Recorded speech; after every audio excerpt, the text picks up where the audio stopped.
புரட்சித் தலைவர் எம்ஜிஆர் அவர்களை நம்பி அவங்களுடைய மன்றத்தில் சேர்ந்தவர். அந்த சின்ன வயசுலேயே எம்எல்ஏ என்ற ஒரு பெரிய பொறுப்பை ஏற்றவர்.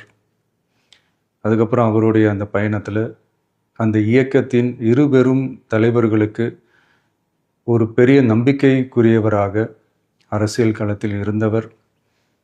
இப்படி 50 வருஷமாக ஒரே இயக்கத்தில் இருந்த அண்ணன் செங்கோட்டையன் அவர்கள் இன்னைக்கு அவங்களுடைய அரசியல் அனுபவமும் அவங்களுடைய அந்த அரசியல் களப்பணியும் நம்மளுடைய தமிழக வெற்றி கழகத்திற்கு ஒரு பெரிய உறுதுணையாக இருக்கும் என்ற நம்பிக்கையுடன் இன்னைக்கு அவங்களுக்கும் அவங்களோட இணைந்து பணியாற்ற நம்மளோடு கைகோர்க்கும் அனைவருக்கும் மக்கள் பணியாற்ற வரவேற்கிறேன்.